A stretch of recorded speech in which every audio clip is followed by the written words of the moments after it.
Fanny Griesmer, ça pose café, comment allez-vous? Très bien, et vous?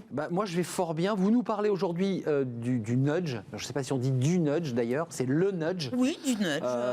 Du nudge. Pour vous le dire tout de suite, le nudge ça ne se mange pas, c'est pas un produit, c'est pas une recette. Hein, non, a priori non. C'est quoi le nudge? En anglais, ça veut dire coup de coude. C'est ce petit geste que l'on fait pour inciter quelqu'un à faire attention à ce qu'il va dire ou faire, mais c'est aussi et surtout ce petit geste que l'on donne pour pousser gentiment quelqu'un dans la bonne direction. Manager sans donner d'ordre, c'est là toute la promesse du nudge appliqué aux ressources humaines. On vient d'en parler d'ailleurs. L'objectif est donc assez clair et exactement provoquer le bon comportement chez le salarié, celui qui est bon pour l'entreprise, pour l'activité et pour le salarié lui-même. Et cela sans même qu'il ne s'en rende vraiment compte, à vrai dire, voire en lui donnant le sentiment qu'il a eu l'idée lui-même. Ouais, c'est de la programmation neurolinguistique, quoi. C'est très proche. Ouais. C'est très proche. Ça vient d'où, ce nudge?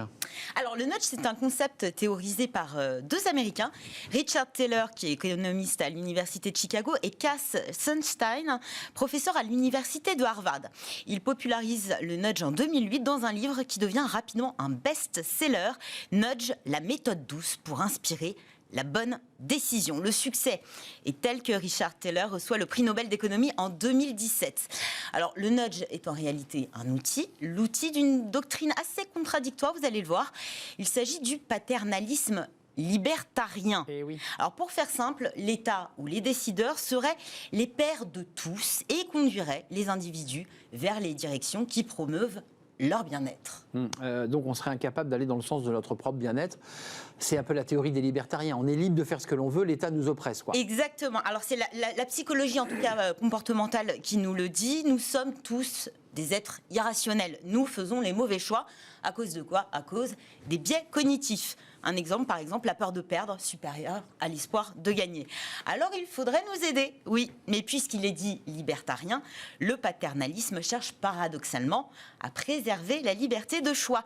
Donc pour les théoriciens de ce mouvement, les incitations sont mieux perçues, plus engageantes que la contrainte. Il vaut donc mieux encourager subtilement que contraindre et ordonner frontalement. En fait, Bezos et tous ceux qui partent sur la Lune sont des libertariens, ceux qui partent dans l'espace. C'est une forme de paternalisme, effectivement, où on laisse quand même l'impression de donner le choix. Mais c'est assez subtil. Concrètement, qu'est-ce que ça donne? Il y a des applications diverses et variées, notamment dans les RH, nous allons le voir. Mais vous connaissez certainement cet exemple, c'est le plus connu du grand public.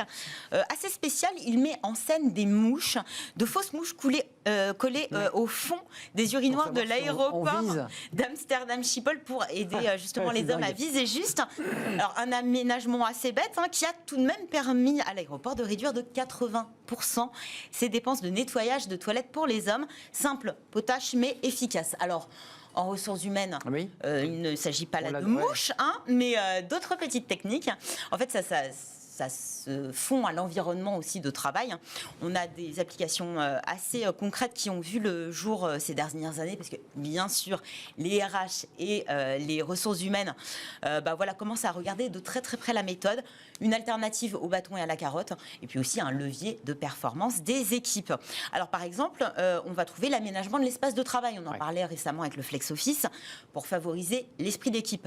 Il y a aussi la proposition de choix par défaut, comme paramétrer par défaut le recto verso sur votre imprimante, pour vous faire économiser bien sûr du papier. Un autre exemple que je trouve assez intéressant, au Royaume-Uni, pour s'assurer que les collaborateurs économisent en prévision de leur retraite, certains employeurs inscrivent automatiquement les employés dans un régime de retraite, plutôt que de les laisser choisir ou non d'adhérer.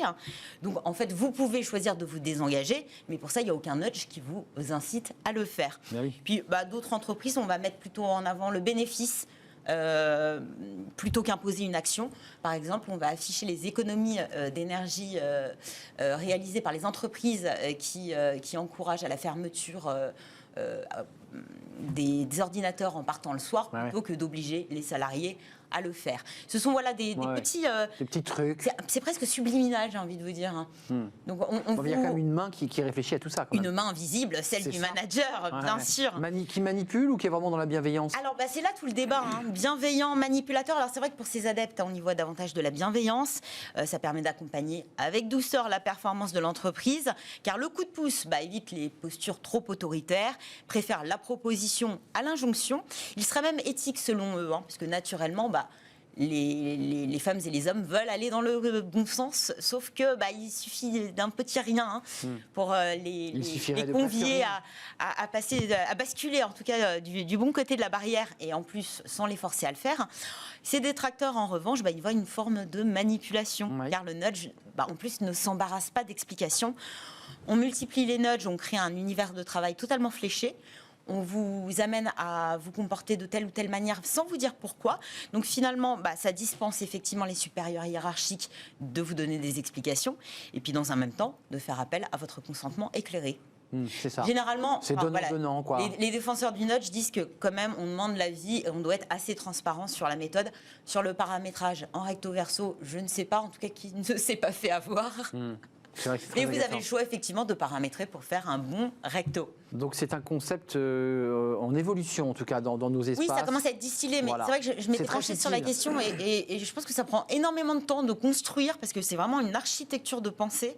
Construire un nudge dans lequel vous laissez la liberté de choix. La personne ne se rend pas compte qu'en fait vous la forcez à adopter un comportement plus vertueux, plus performant. C'est assez complexe. Oui, c'est un peu l'ambiance Google, quoi. On ne se rend pas compte qu'en fait, on crée un environnement pour rester 20 heures dans l'entreprise. Et finalement, on y reste. C'est exactement ça. Quand on prend du recul, et on sent bien, en plus, on a l'impression 20 heures dans mon on a entreprise. décidé...